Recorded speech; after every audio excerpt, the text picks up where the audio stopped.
Este cuento se llama Isis y dice así: Ana necesitaba comprobar que había algo más allá de la muerte.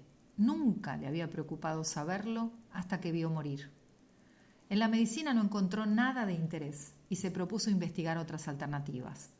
Muchos daban discursos filosóficos, otros le acercaban libros sobre religión. Ella buscaba otra cosa, quería pruebas, pero todo lo que tenía que ver con la muerte era un misterio. Leyendo libros, llegó hasta Egipto y a textos que estaban escritos con jeroglíficos. Se había propuesto investigar a fondo y por eso no dudó en tomarse el trabajo de traducir ella misma esos textos que hablaban sobre la muerte. No fue fácil, no había muchos traductores que pudieran enseñarle. Estuvo bastante tiempo buscando hasta que logró encontrar un diccionario en una vieja librería. Gramática egipcia, una traducción al estudio de los jeroglíficos por Sir Alan Gardiner.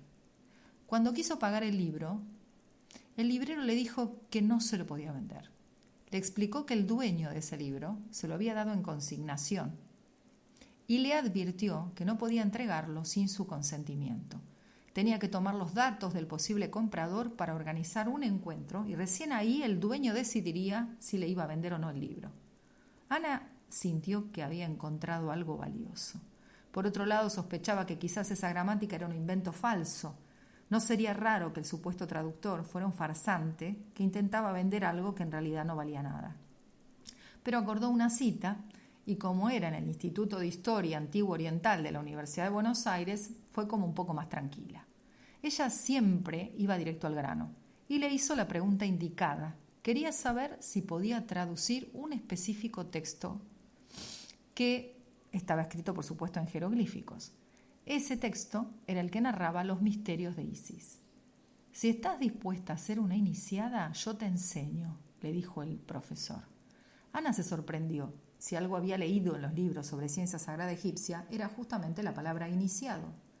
Se sintió en medio de una conspiración, porque el profesor le sugirió que el curso que daba en el instituto no le iba a servir.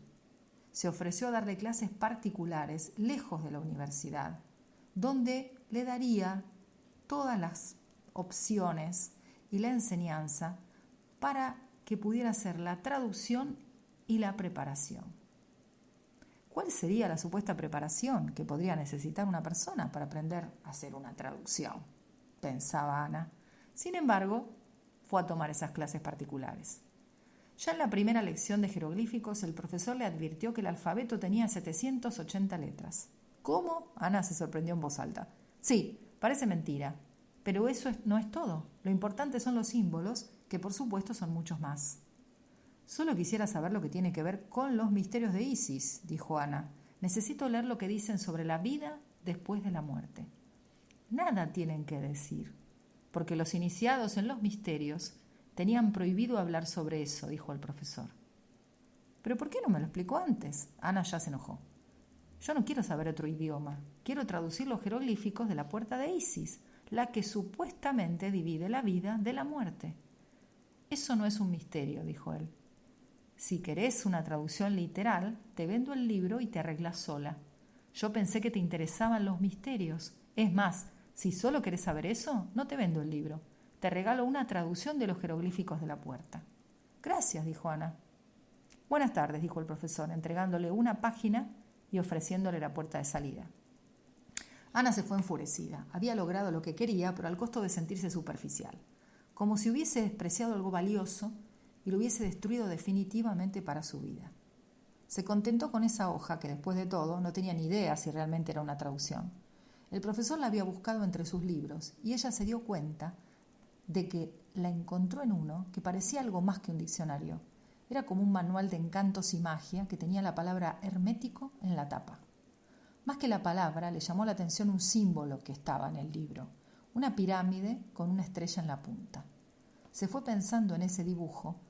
Aunque estaba ansiosa por leer la hoja que supuestamente la dejaría tranquila, tenía la sensación de que esa hoja era el remedio que estaba buscando para solucionar y sanar su problema con la muerte, o quizás con la vida. La hoja tenía una cita: quien no conoce nada no ama nada, quien no puede hacer nada no comprende nada, quien nada comprende nada vale, pero quien comprende también ama, observa, ve. Cuanto mayor es el conocimiento inherente a una cosa, más grande es el amor. Quien cree que todas las frutas maduran al mismo tiempo que las frutillas, nada sabe acerca de las uvas. Paracelso. Y además estaba la traducción, que decía: abro a ti el cielo, abro a ti la tierra, abro a ti el camino en la necrópolis, tu casa te acerca y te reúne con el sol, das grandes pasos como los señores de la eternidad. Bueno, la traducción la dejó menos satisfecha que la cita. No quería volver a pedirle ayuda al profesor, que ya la había descartado como alumna.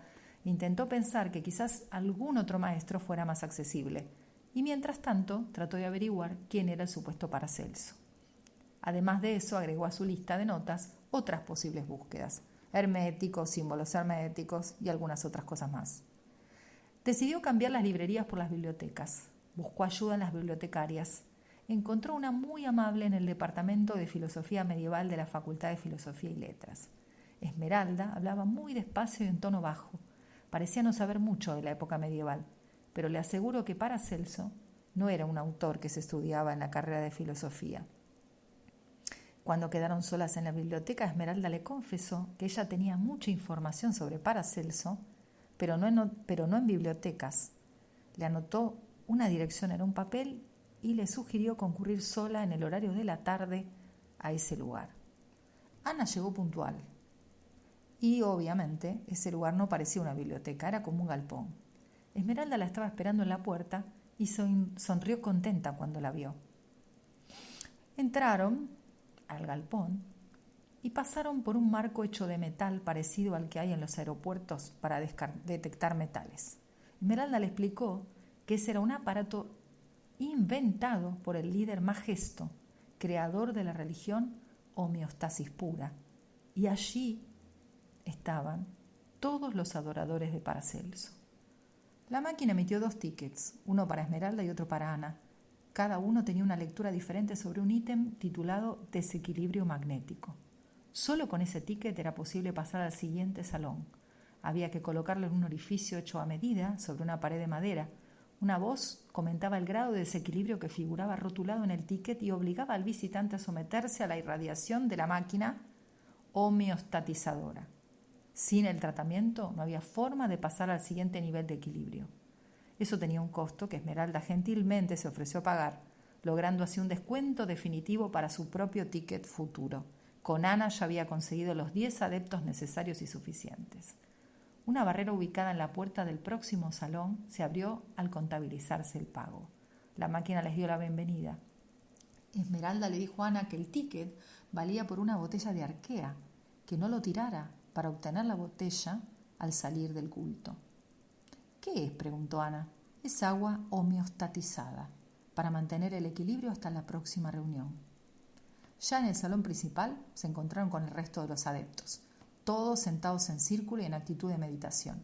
Ana copió lo que observó en Esmeralda y se dejó llevar por la corriente. Pasaron 2 horas sin que nadie se moviera ni dijese ninguna palabra. De repente todos al unísono, como si tuvieran reloj biológico incorporado, se pusieron de pie y salieron por la puerta hacia otro salón. Esmeralda codió a Ana y juntas hicieron lo mismo. Allí se produjo el primer murmullo que hablaba de la experiencia reciente y de las futuras. En 2 días seguirían la terapia de yoga, después la meditación con música, el qigong, cada cosa con un descanso de 2 días. Todos pusieron sus tickets en otra máquina que les entregaba las botellas de arquea. Una voz salió nuevamente de la máquina diciendo: las reuniones del mes son el día 17, no falten, allí recibirán la armonía superior, la que viene de los ritmos e imágenes de lo que fue y lo que será. Ana se decepcionó también de la homeostasis pura. Después de haber ido a esos encuentros durante un mes, no obtuvo ningún tipo de resultado sobre lo que estaba buscando. También asistió a una terapia chamánica, pero tampoco logró lo que buscaba. Sintió que cada una de las personas con las que se había encontrado en esa búsqueda le habían dado algún tipo de conocimiento y le proponía justamente seguir profundizando un camino que la condujera hacia ella misma. Estaban todos hablando de ir hacia adentro y no hacia arriba o hacia adelante. Se preocupó entonces en buscar en ella a la persona que quería encontrar más allá. Tenía la necesidad de lograr una comunicación emocional intensa. Necesitaba recuperar la esencia de lo que no podía ser más por sí mismo. Esa persona estaba en ella, porque las emociones compartidas seguían intactas en su corazón, el único que todavía latía. Dejó de perseguir explicaciones de otros y se puso a encontrar las propias. Quizás la presentación del iniciado, le proponía justamente eso, una preparación para hacer una limpieza interior, un cambio de vida, en silencio de voces y miradas. Se dio cuenta que era por eso que necesitaba caminar. En esos recorridos expulsaba energía que la ahogaba, pesares que se turnaban en oprimir su estómago y su pecho, miedos que llenaban de ácido su garganta, tristezas que quebraban sus ojos, volcándolos a los intereses puntuales, los que están en el piso y te obligan a no levantar la cabeza. No hay conocimiento que explique la muerte, no hay consuelo que justifique la ausencia. Cuando alguien se fue, hay que girar para encontrarlo en uno, antes de que se evaporen las emociones que palpitan en el corazón que late. Ana no quiso saber si había vida después de la muerte, porque se dio cuenta de que nadie pudo develar ese misterio y nadie podrá.